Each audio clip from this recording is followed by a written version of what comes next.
Il disait ma mère va se retrouver, alors je sais pas c'est quoi le contraire d'orpheline, mais endeuillée quoi, et elle va devoir vivre avec le fait que je ne sois pas là. Et ça peut paraître très narcissique et tout, et ça n'a rien à voir avec, on va dire, le côté que je m'adore et tout. C'est plus, je sais la relation que j'ai avec elle, et je sais ce que je représente pour elle, comme elle sait ce que je représente pour moi. Voilà, bon, les relations mère-fille, père-fille, vous comprenez, hein. Voilà, vous avez des parents, enfin, je vous le souhaite, donc vous comprenez ce que je suis en train de dire. Mais vraiment, c'est, quand tu es, en fait, quand tu es être une fille à maman, c'est particulier. Je pense qu'il y a vraiment les filles à maman qui pourront comprendre ce que je suis en train de dire. Donc là, je me dis non, je vous promets, j'étais pas bien. Je me disais, ma mère, ma pauvre mère, ma pauvre mère, pendant qu'il mettait sa main sur ma cuisse. Et là, son ami, en plus, je vous dis son ami, ses yeux étaient rouges illicites. Ses yeux, il y avait de l'illicite dans ses yeux. Ses yeux parlaient pour lui. Je sais pas comment vous expliquer.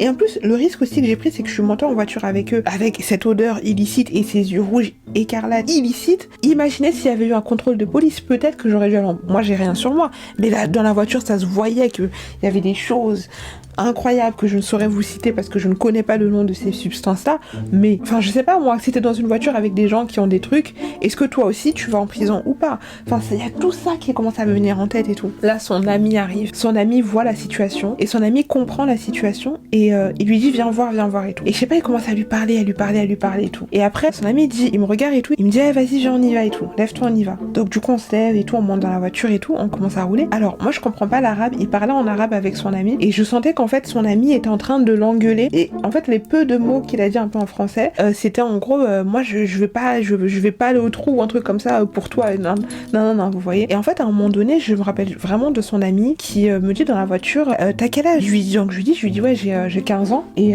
il le regarde et il lui dit mais t'es malade, et il recommence à lui parler en arabe, il recommence à lui parler et tout, et je me dis mais c'est son ami qui était complètement torché à la ramasse, le gars était à moitié endormi. Vous savez il y a des poissons là, je sais plus c'est quel poisson qui, vous savez en fait quand il dort pas entièrement, il y a une partie de son corps qui dort et l'autre partie qui est éveillée.